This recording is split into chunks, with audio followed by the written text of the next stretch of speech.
পরশুদিন আপনারা একটা সিদ্ধান্ত নিয়েছেন।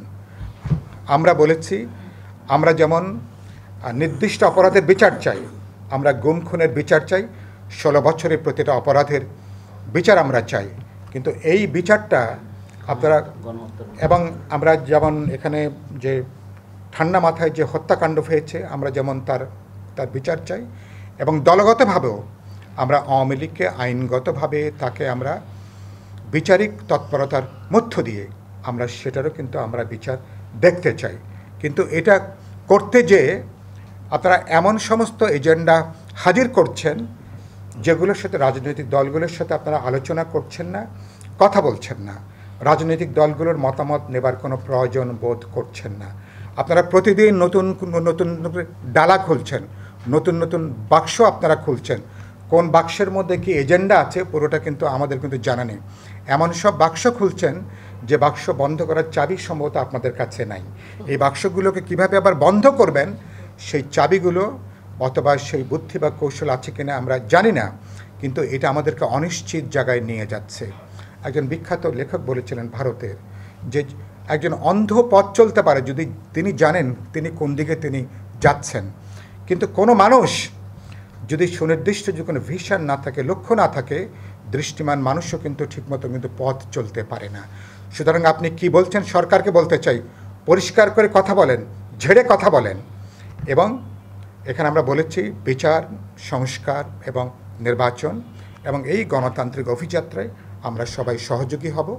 এবং আমি সরকারকে বলবো অপ্রয়োজনীয়ভাবে রাজনৈতিক দলগুলোকে প্রতিপক্ষ তৈরি করবেন না, তাদের সাথে অপ্রয়োজনীয়ভাবে বিরোধে জড়িয়ে পড়বেন না।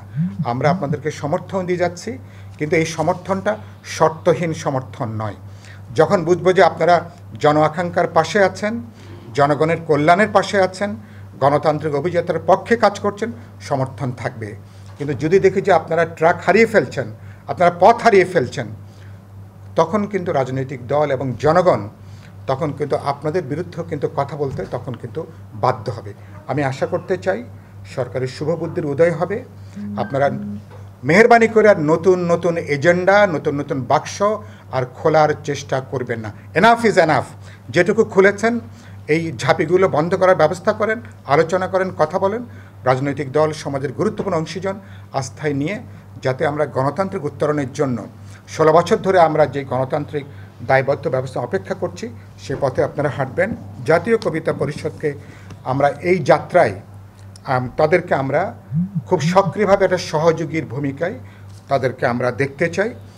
জাতীয় কবিতা পরিষদ যে কোনো জুলুমের বিরুদ্ধে, নিপীড়নের বিরুদ্ধে বরাবরই আপনারা সোচ্চার ছিলেন। এখন যে চেহারাই হোক না কেন, মোহন এখানে উল্লেখ করেছেন, আমরা একটা ফ্যাসিবাদী দুঃশাসনকে বিদায় দিয়েছি। যে কোনো নামে, যে কোনো চেহারায়, যে কোনো আদর্শের নাম করে নতুন কোনো ফ্যাসিবাদী চিন্তা, নতুন কোনো ফ্যাসিবাদী আইডিয়া, নতুন কোনো জবরদস্তি কোনোভাবেই কবিরা যেমন মেনে নেবে না, কোনো রাজনৈতিক দল, জনগণের কোনো অংশ আমরা কিন্তু এটাকে কিন্তু আমরা কিন্তু মেনে নেব না। কথাটা খুব পরিষ্কার করে কথাটা নেওয়া দরকার। আপনারা যেটা বললাম বিপ্লবের নামে আপনারা সমস্ত কিছু চালিয়ে দেবেন জনগণের কথা বলে, এরকম করতে থাকলে আপনারা প্রশ্নবিদ্ধ হবেন। আপনাদের উদ্দেশ্য নিয়ে মানুষ প্রশ্ন তুলবে। মেহেরবানি করে রাজনৈতিক দল এবং জনগণের মুখোমুখি আপনারা দাঁড়াবেন না, সে কথা বলতে চাই। এবং কবিতা পরিষদ আমি মনে করি তারা যেমন ফ্যাসিবাদের বিরুদ্ধে আপনারা বিভিন্ন সময় কবিতা উৎসব করেছেন, এখন আমি মনে করি নতুন চেহারায় আবার এক ধরনের ফ্যাসিবাদী আইডিয়া, ধ্যান ধারণা, বিশেষ করে সাংস্কৃতিক জগতে আমরা দেখছি একদিকে মাজার ভাঙা পড়ছে, যে কোনো মুক্ত চিন্তা, মুক্ত মতামত এখনও তার উপরে আমরা দেখছি হুমকি। আমরা দেখছি গণমাধ্যমগুলোর উপরে পরোক্ষভাবে আমরা হুমকি দেখছি। আমার বাউলদের উপরে, আমার নানা লোকজ শিল্প, লোকজ আমাদের তৎপরতার প্রতি আমরা এখন বহুমুখী কিন্তু আমরা হুমকি কিন্তু দেখছি। এগুলোকে আমরা কোনোভাবে আমরা কিন্তু বরদাস্ত করতে পারি না। জাতীয় কবিতা পরিষদ এ ব্যাপারে আপনারা উদ্যোগী হবেন। আপনারা ঢাকাতে কর্মসূচি নেবেন, সম্ভব বিভাগীয় পর্যায়ে আপনারা আমার উদ্বেগের 3-4টা বিষয় সংক্ষেপে উল্লেখ করি। আমি এখনো পর্যন্ত গত 16টা বছর 36 দিন প্রধান দাবিটা ছিল ভোটের দাবি, প্রধান দাবিটা ছিল গণতান্ত্রিক অধিকারের প্রশ্ন, প্রধান প্রশ্ন ছিল বাংলাদেশে একটা গণতান্ত্রিক ব্যবস্থা, একটা দায়বদ্ধ ব্যবস্থা এখানে প্রতিষ্ঠিত হবে। তো এই দাবিটা ছিল প্রধান, এবং সেই লক্ষ্যে আমরা সবাই কিন্তু কাজ করছি। কিন্তু এখনও পর্যন্ত আমরা বলেছি, সেজন্য আমরা সরকারকে সমর্থন দিয়েছি। আমরা আইসিটি ট্রাইব্যুনাল হয়েছে, প্রত্যেকে আমরা অপরাধের বিচার চাই। বাংলাদেশে এখানে মুক্তিযুদ্ধের পরে সবচেয়ে বড় হত্যাকাণ্ড সংগঠিত হয়েছে, আমরা প্রত্যেকে তার বিচার চাই। কিন্তু বিচারের নাম করে আবার আমরা হাজার হাজার মামলা, আবার আমরা দেখছি প্রায় লক্ষাধিক আসামি, সাধারণ মানুষ, নিরপরাধ মানুষ হাসিনার জমানার মতন করে শুধু ব্যক্তিগত গোষ্ঠীগত স্বার্থ সিদ্ধির জন্য, ব্যক্তিগত প্রতিহিংসা চরিতার্থ করবার জন্য, ওই যে বললাম, এই সুযোগকে কাজে লাগিয়ে এখানে কিন্তু ব্যাপকভাবে এখানে একটা গণহারে মামলা দেওয়া হচ্ছে। এই খেলাগুলো বন্ধ করা দরকার, না হলে প্রকৃত খুনি, প্রকৃত অপরাধীরা তারা কিন্তু বেঁচে যাবে। আমরা বলেছি দরকার হলে এই বিচারের কাজটাকে ত্বরান্বিত করেন, আইসিটি ট্রাইব্যুনালের কাজকে জোরদার করেন, এবং আমরা খুব দ্রুত আমরা একটা দৃশ্যমান বিচার আমরা দেখতে চাই। পাশাপাশি আমরা বলেছি সমস্ত রাজনৈতিক দল পুরনো জমানায় কেউ আমরা ফিরতে চাই না, যে জমানা একটা ঐতিহ্যবাহী দলকে একটা কর্তৃত্ববাদী শাসকে পরিণত করে, একজন ব্যক্তিকে একটা ফ্যাসিবাদী শাসকে পর্যবসিত করে। তাহলে সেই ব্যবস্থার আমরা পরিবর্তন চেয়েছি। তার জন্য আমরা বিপ্লবী ওয়ার্কার্স পার্টি আমরা নানা কর্মসূচি দিয়েছি, গণতন্ত্র মঞ্চ, বিএনপি সহ সবাই আমরা 31 দফা আমরা সংস্কারের কর্মসূচি দিয়েছি। ঐক্যমত কমিশনের কাজটা অনেকখানি সহজ হয়েছে, কারণ অনেকগুলো ব্যাপারে জনগণের কাছে আমরা অঙ্গীকারাবদ্ধ। আমার সংবিধান, আমার রাষ্ট্র, প্রশাসন, সরকার কোথায় কী পরিবর্তন করতে হবে, নির্বাহী বিভাগের সাথে আইন প্রণয়নী বিভাগ, বিচার বিভাগ সহ গণতান্ত্রিক প্রতিষ্ঠান এবং সাংবিধানিক প্রতিষ্ঠানগুলোর কীভাবে একটা যৌক্তিক ভারসাম্য তৈরি করা যায়, কিভাবে কোনো শাসকদের কিভাবে জবাবদিহিতার মধ্যে আনা যায়, এইসব প্রশ্নে আমাদের মধ্যে ঐক্যমত আছে। সেজন্য আমরা বলেছি আগামী 1 থেকে 1.5 মাসের মধ্যে ঐক্যমত কমিশনের কাজ হবে, তাদের কাজটাকে সম্পন্ন করা। যেখানে ন্যূনতম আমাদের ঐক্যমত, আমরা একমত হয়ে সেখানে একটা সনদ আমরা স্বাক্ষর করব, এবং এরপরে কাজ থাকে একটা জাতীয় নির্বাচনের ব্যবস্থা করা। আমরা মনে করি যে 16 বছর ধরে মানুষ যে নির্বাচনের জন্য মানুষ অপেক্ষা করছে, মানুষ নিজের পছন্দের দলকে ভোট দিতে চায়, আর নিজের জনপ্রতিনিধি নির্বাচন করতে চায়। সুতরাং সেজন্য আমরা বলতে চাই অনতিবিলম্বে সেই নির্বাচনের মধ্য দিয়ে একটা গণতান্ত্রিক অভিযাত্রার দিকে আমরা যেতে চাই। তাহলে আমরা বিচার, সংস্কার এবং নির্বাচন এগুলো পরস্পর বিরোধী কোনো বিষয় নেই, সাংঘর্ষিক কোনো বিষয় নেই। আমরা প্রতিটা কাজকে মনে করি গুরুত্বপূর্ণ, সমন্বিতভাবে সরকারের যদি রাজনৈতিক সদিচ্ছা কাজ করে, আগামী 2 থেকে 3 মাসের মধ্যে এখানে সমস্ত কাজটাকে দৃশ্যমান করে একটা সুনির্দিষ্টভাবে নির্বাচনের পথে যাওয়ার সুযোগ এই মুহূর্তে তৈরি হয়েছে। আমি একটু উদ্বিগ্ন এই মুহূর্তে, সরকার তার প্রধান কাজটা বাদ দিয়ে দেখছি নানা দিকে সরকার ঝুঁকে পড়ছেন। এখানে আমরা অনেকটা ঘর পড়ার মধ্যে আলো পড়া দেবার মতন, যখন আমরা একটা গণতান্ত্রিক উত্তরণের একটা বড় চ্যালেঞ্জের মধ্যে আছি, রোহিঙ্গাদেরকে নিয়ে 15-16 লক্ষ রোহিঙ্গাদেরকে নিয়ে আমার পরিবেশগত একটা বিপর্যয় চলছে দক্ষিণাঞ্চলে, কিভাবে তারা ফিরে যাবেন তাদেরকে আমরা বহন করতে পারছি না। তখন আমরা দেখছি মানবিক করিডোরের নাম করে বাংলাদেশ ভূখণ্ড ব্যবহার করে আরাকান পর্যন্ত সেখানে একটা করিডোর দেওয়ার একটা আলোচনা চলছে, এবং আমরা এটা নিয়ে আমরা উদ্বিগ্ন যে পৃথিবীর নানা প্রান্তে এ সমস্ত মানবিক করিডোরগুলো শেষ পর্যন্ত সামরিক করিডোরে এগুলো পর্যবেসিত হয়েছে। এমনিতেই আমাদের জাতীয় নিরাপত্তা বহু দিক থেকে হুমকির সম্মুখীন। ভারতের কোথায় কী হয়েছে, গুজরাট থেকে বাঙালি মুসলমানদেরকে ধরে এনে খাগড়াছড়ি বর্ডার থেকে শুরু করে বিভিন্ন বর্ডার দিয়ে ইতিমধ্যে কয়েকশোকে বাংলাদেশে এখানে ঢুকে দেওয়া হয়েছে, এখানে তাদেরকে পুশিন করা হয়েছে। সরকার এ পর্যন্ত একটা শক্ত প্রতিবাদ পর্যন্ত করতে পারে নাই এই ঘটনার।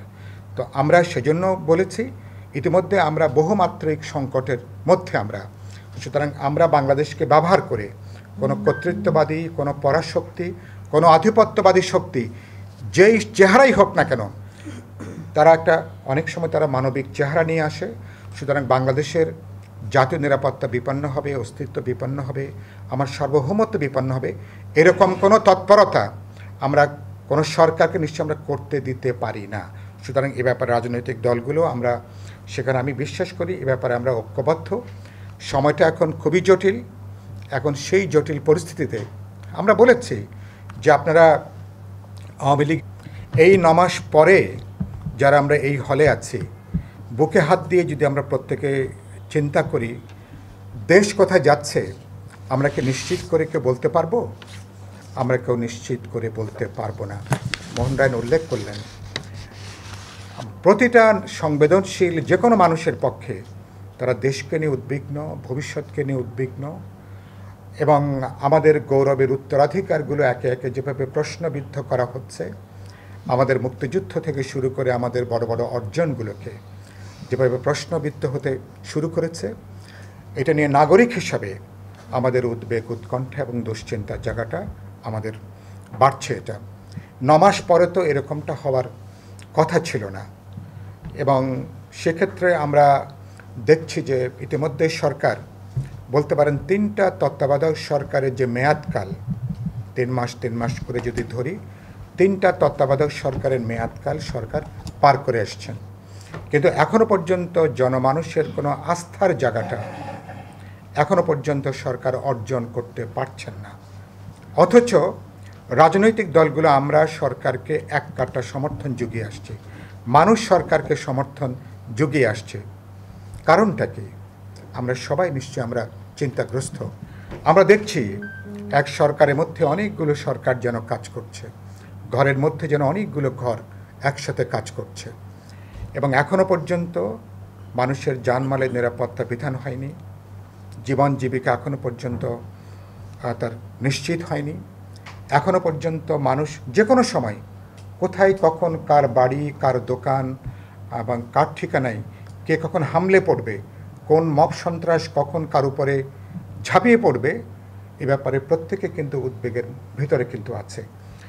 অভ্যুত্থানের পরপরই প্রথম 15 দিন 1 মাস হয়তো এরকম একটা পরিস্থিতি থাকতে পারে, কিন্তু 9 মাস পরে একটা সরকার থাকার পরে এরকম একটা আধা নৈরাজ্যিক পরিস্থিতি নিশ্চয়ই কেউ আমরা দেখতে চাই না।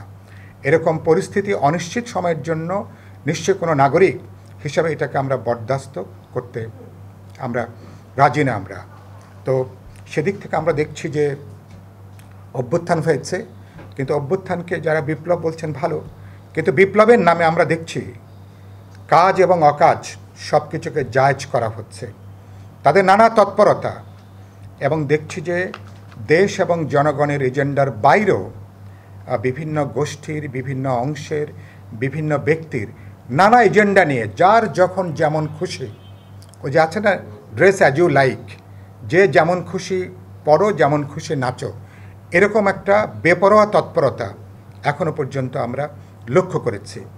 আমরা মনে করি এই তৎপরতা অবিলম্বে বন্ধ করা দরকার, কারণ না হলে একবার আমাদের মুক্তিযুদ্ধের স্বপ্নটা 72 থেকে স্বপ্ন দুঃস্বপ্নে পরিণত হয়েছিল। 90 যারা আমরা এখানে আছি অনেকে তখন আপনারা রাজপথে ছিলেন, আমি প্রায় 9 বছর তখন রাজপথে আপনাদের অনেকের সাথে, এবং তখনও 90-এর এই 3 জোটের রূপরেখা আমরা কিন্তু কার্যকরী কিন্তু করতে পারিনি, এবং আমাদের সে আশাও কিন্তু দুরাশায়, হতাশায় পর্যবসিত হয়েছিল। এবং এবারকার 24-এ ছাত্র শ্রমিক জনতার গণ অভ্যুত্থানের যে প্রত্যাশা, 1,500 শহীদের রক্তের দাগ এখনও কিন্তু শুকায়নি, কিন্তু এখনও দেখছি দেশের এজেন্ডার বাইরে, জনগণের সামষ্টিক কল্যাণের বাইরে প্রত্যেকে যার যার নিজের ব্যক্তিগত, গোষ্ঠীগত এজেন্ডা নিয়ে তারা কিন্তু দেশ এবং মানুষকে একভাবে প্রায় জিম্মি করে ফেলছেন। এরকম কোনো পরিস্থিতি আমরা কিন্তু কেউ দেখতে চাই না। সেই জায়গা থেকে আমরা যেটা বলতে চাই যে আমরা এরকম একটা বিপ্লবের নামে কোনো নৈরাজ্য, কোনো একটা বিশৃঙ্খলা, আমরা কিন্তু এটা মনে করি অবিলম্বে এটাকে বন্ধ করা দরকার। এবং আমরা নিশ্চয়ই, আমি মনে করি আমাদের অনেকগুলো আমাদের গৌরবের জায়গা আছে। আমাদের অভ্যুত্থানের পরপরই অভ্যুত্থানের ব্যর্থ করবার জন্য, সরকারকে ব্যর্থ করবার জন্য, আমাদের অর্জনটাকে নষ্ট করবার জন্য পরাজিত ফ্যাসিস্ট শক্তিসহ ভারতের হিন্দুত্ববাদী নরেন্দ্র মোদী সরকার, বিজেপি সহ এমনকি ভারতের মিডিয়া, তারা যেভাবে একটা বাংলাদেশ বিদ্বেষী তৎপরতা অব্যাহত রেখেছে, কিন্তু আমাদের ঐক্যের কারণের জন্য তারা কিন্তু এখানে এখনও কিন্তু কোনো দাঁত বসাতে পারেনি। ইসকনের ঘটনার পরে অনেকের ধারণা ছিল চিটাগাংয়ে আইনজীবী আলিফ হত্যার পরে বাংলাদেশে বুঝি একটা পাল্টা একটা বুঝি এখানে রক্তগঙ্গা বয়ে যাবে। কোনো হামলা হয়নি, কোনো মানুষ মারা যায়নি, এবং এটা আমাদের অর্জন। আমরা একটা অসাধারণ ধর্মীয় সম্প্রীতির পরিচয় আমরা দিয়ে আসছি। এই যে একটা অসাধারণ ধর্মীয় সম্প্রীতির পরিচয় দেওয়া, মনে করি এই যে আমাদের ঐক্য, নানা বৈচিত্র্যের মধ্যে যে ঐক্য, এই ঐক্যটাই আমাদের সম্পদ, এই ঐক্যটাই আমাদের অর্জন। তো আমি সে